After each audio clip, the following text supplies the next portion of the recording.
हजारों की संख्या में इन छात्रों की भीड़ को जरा गौर से देखिए। ये भीड़ किसी नेता की रैली की नहीं है, बल्कि यह भीड़ इस देश के भविष्य की है। जी हाँ, वही भविष्य जिसका सपना इनके घर वालों ने और इन बच्चों ने अपनी आंखों में सजोए थे, लेकिन इनके सपनों को ग्रहण लगता दिख रहा है। कई दिनों से धरने पर बैठे ये छात्र अब गुहार लगा रहे हैं कि इनकी बात को सरकार सुने, इनके भविष्य के साथ खिलवाड़ ना हो।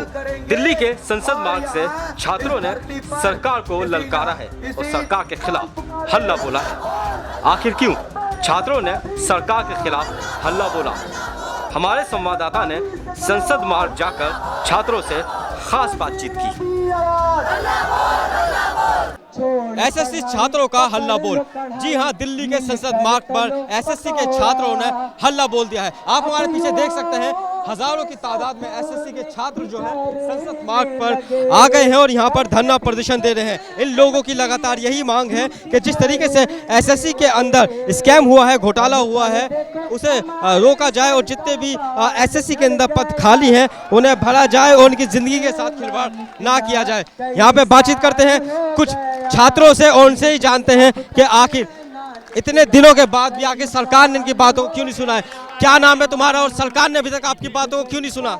मेरा नाम शशांक है, मैं इलाहाबाद से हूँ। हम लोग पिछले 25 दिनों से अनशन पर बैठे थे, लेकिन हमारी कोई भी सुनवाई नहीं मानी गई है। इसीलिए हम आज दिल्ली में हल्ला बोल प्रदर्शन के लिए आए हैं और हमारी मांगे हैं 2013 से 2017 तक की 2013 से 2017 तक की सारी सीबीआई जांच कराई जाए एसएससी के थ्रू, जितने भी हुए हैं सीबीआई गवर्नमेंट के अंदर में, और ये वेंडर चेंज होना चाहिए। इतना लंबा अरसा हो गया है आप लोगों को धरना प्रदर्शन देते हुए, आप कहां से आए हैं और क्या लगता है आपको आपकी सुनवाई होगी? हम इलाहाबाद से आए हुए और बहुत दिनों से हो गए, मुझे कम से कम 4 साल हो गए तैयारी करते करते, और कोई रिजल्ट समझ नहीं आ रहा है। इतने घोटाले हो रहे हैं, कुछ समझ ही नहीं आया, और इतनी मेहनत करने के बाद मेहनत पूरी व्यर्थ जा रही है, क्योंकि जो बिना मेहनत करे घोटाले में नंबर पाके सिलेक्शन ले लेते हैं, पेपर लीक हो जाते हैं, उनको आराम से आसानी से मिल जाती है। इसके मतलब ये है कि हमको बहुत बड़े बड़े अधिकारियों के घर में पैदा होना चाहिए, गरीब होने का और मेहनत करने का कोई फायदा ही नहीं है। सीबीआई इंक्वायरी की बात हो रही थी, सीबीआई इंक्वायरी भी चल रही है, बावजूद इसके आप लोग धरने प्रदर्शन में बैठे हैं। सीबीआई इंक्वायरी का सिर्फ आश्वासन दिया गया, कोई मांग स्टार्ट नहीं हुई है अभी, सिर्फ आश्वासन दिया गया। अगर वो कहते, अगर मोदी जी जनता सड़कों में रोती, पर कहाँ है मोदी? उनका अभी तक कोई स्टेटमेंट आया? वो यहाँ वहाँ बुलेट ट्रेन की स्पीड ला रहे हैं, कहाँ है सीबीआई की स्पीड? वहाँ तभी तक स्पीड नहीं आई, उनका कहाँ मानना है? हम अगर हमारा भविष्य अंधकार में है तो 2019 दूर नहीं है, उनका ही भविष्य अंधकार में होगा। जी बिल्कुल, छात्र जो है 2019 की चेतावनी दे रहे हैं मोदी सरकार को। मैं आपसे जानना चाहता हूं, 2019 का चुनाव आ रहा है और छात्र जो है लगातार सड़कों पर उतरे हुए हैं, आपको क्या लगता है कि आपका भविष्य जो अंधर में है इसका भविष्य क्या होगा? वही छात्र इनको जिताए थे, वही छात्र फिर से भेजेंगे। बनारस से लड़े हैं मोक्ष के लिए, गंगा मैया अंतिम में बुलाती है मोक्ष के लिए, मोक्ष उनको मिल गया। अब 19 नहीं जीतेंगे। युवाओं को रोजगार देने की बात किए थे, रोजगार छिले, एसएससी के घोटाला हो चाहे कोई घोटाला हो, आज हम लोग यहाँ पे हैं, संसद तक रहेंगे और ये हम लोगों का हल्ला बोल आज अंतिम नहीं है, आगे भी होगा। सड़क से लेकर अगर संसद तक ये चला है तो हम लोग लड़ेंगे, और जो मंत्री जितेंद्र सिंह है उनके इस्तीफे की मांग करते हैं हम लोग, और नहीं देंगे तो हम लोग हल्ला बोल रहेगा, तो हमेशा हल्ला बोल रहेगा। इंकलाब जिंदाबाद। ये जो हल्ला बोल है इन्होंने जैसा कहा लगातार जारी रहेगा। आप यहाँ पे धरना प्रदर्शन दे रहे हैं शांतिपूर्वक, अगर कोई सरकार का नुमाइंदा आपसे बातचीत करने नहीं आता है तो ये हल्ला बोल कहाँ तक पहुँचेगा? ये आंदोलन संसद से लेकर सड़क तक चल रहा है और हिंदुस्तान के हर कोने में चल रहा है। अगर हमारी आवाज़ नहीं सुनी गई तो आज नहीं है, आज से आंदोलन का आगाज हो रहा है, और सिर्फ हंगामा खड़ा करना मेरी कोशिश नहीं, ये मेरी कोशिश है कि यह सूरत बदलनी चाहिए। आग मेरे सीने में ना सही, तेरे सीने में सही हो कहीं भी आग, लेकिन आग जलनी चाहिए। सारे क्रांतिकारी साथियों से मेरा आगाज है। धन्यवाद। मैं आपसे जानना चाहता हूं कि जिस तरीके से ये हल्ला बोल हो रहा है, काफ़ी मुश्किलों से छात्र जो है पढ़ाई करता है, काफ़ी पैसा भी खर्च होता है, और उसके बाद ऐसा जो रिजल्ट है वो सामने आता है, तो इससे क्या बीतती है परिवार के ऊपर, छात्रों के ऊपर? बीतती तो ये है, देखिए कि हम लोग अब पकौड़ा रोजगार भी खोलना चाहें तो भी हमारे लिए मुश्किल है, क्योंकि हमारे माँ बाप ने जो पैसा दिया था वो तो पढ़ाई में खर्चा हो गया।